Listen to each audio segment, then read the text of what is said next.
जय श्री कृष्ण दोस्तों।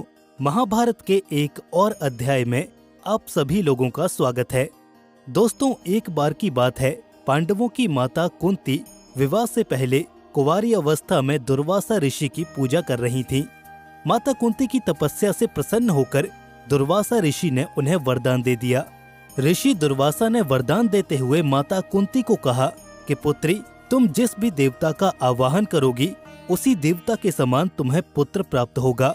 उसके बाद माता कुंती ऋषि दुर्वासा के दिए हुए इस वरदान की जांच करने के लिए सूर्य की पूजा करने लगी, जिससे सूर्यदेव वहां पर प्रकट हो गए और उन्होंने कुंवारी अवस्था में ही कुंती को अपना एक अंश दे दिया।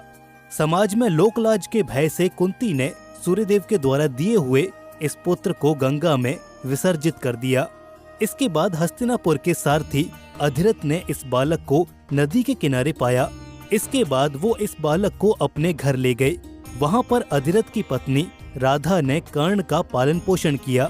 इस वजह से कर्ण को राधे के नाम से भी जाना जाता है। दोस्तों, आज की इस वीडियो में हम महारथी अंगराज कर्ण के 10 ऐसे रहस्यों के बारे में चर्चा करने वाले हैं जिनके बारे में सिर्फ कुछ लोग ही जानते हैं।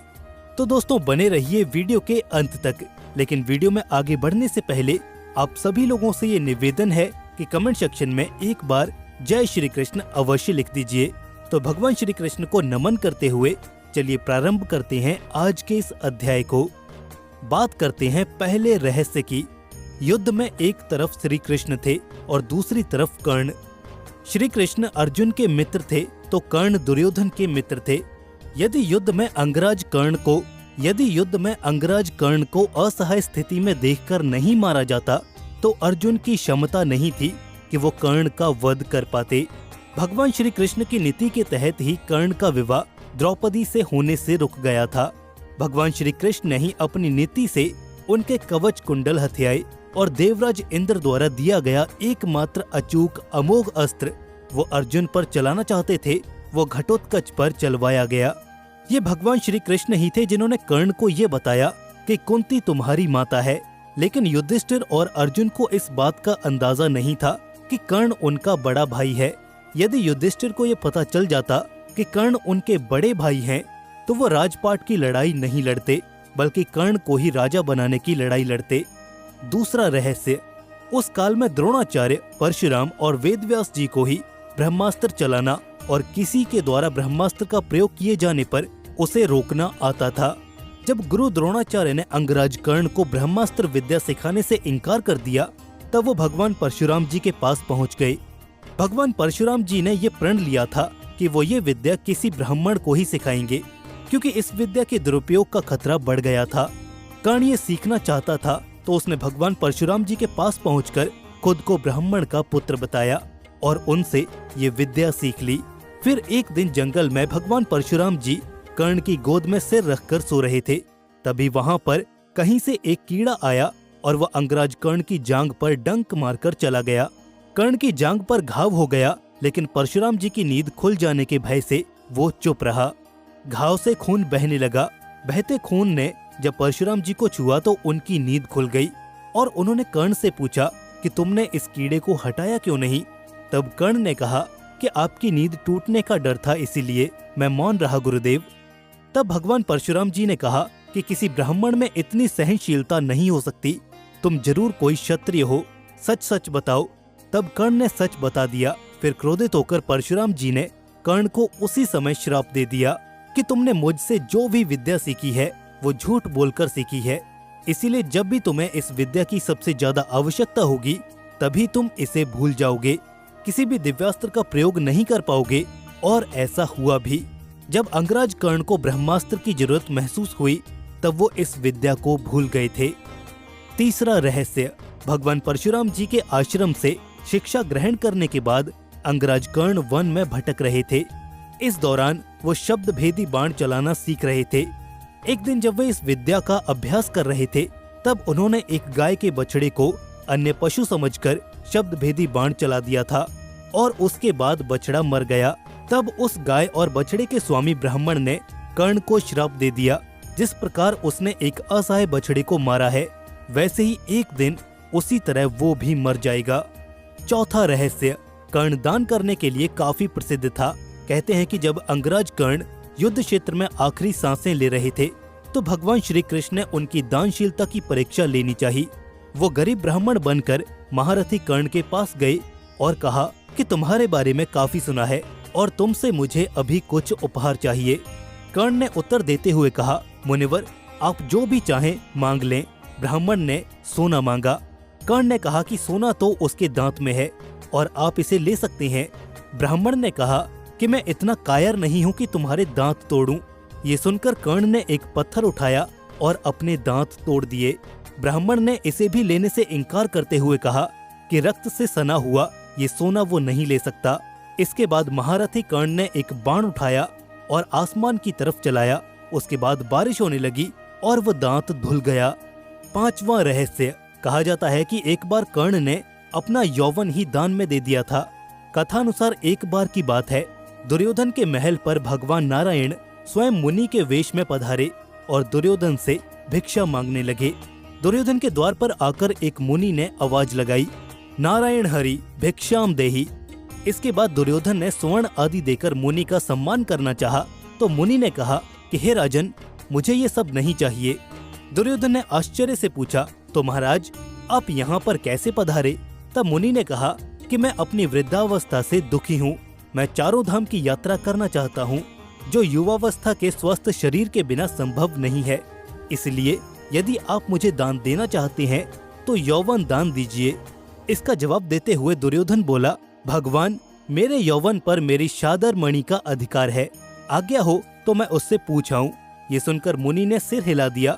इसके बाद दुर्योधन अंतःपुर में चला गया और मुंह लटकाए लौट कर आया। मुनि ने दुर्योधन के उत्तर की प्रतीक्षा नहीं की, वो सब समझ चुके थे और वहां से चल दिए। उन्होंने सोचा कि अब महादानी कर्ण के पास चला जाए। कर्ण के द्वार पर पहुंचकर मुनि ने आवाज लगाई, भिक्षाम देहि। मुनि की आवाज सुनकर कर्ण द्वार पर आकर बोले, कहिए मुनिवर, मैं आपका क्या अभीष्ट करूं? मुनि ने दुर्योधन से जो आवेदन किया था वही कर्ण से भी कर दिया। कर्ण उस मुनि से प्रतीक्षा करने का निवेदन करके पत्नी से परामर्श करने अंदर चला गया, लेकिन उसकी पत्नी ने कोई भी नानुकुर नहीं की। वो बोली, महाराज दानवीर को दान देने के लिए किसी से पूछने की जरूरत क्यों आन पड़ी? आप उस मुनि को निस्संदेह अपना यौवन दान कर दें। कर्ण ने अविलंब यौवन दान देने की घोषणा कर दी। तब मुनि के शरीर से स्वयं भगवान विष्णु प्रकट हो गए, जो दोनों की परीक्षा लेने आए थे।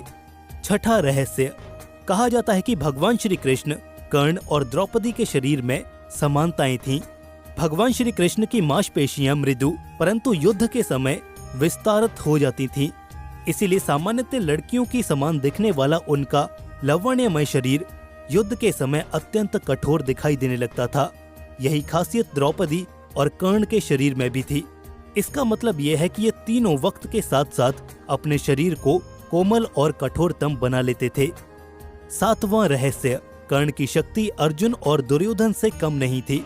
उनके पास इंद्रदेव के द्वारा दिया गया आमोगास्त्र था, जिसे देवराज इंद्र ने कवच और कुंडल के बदले में दिया था।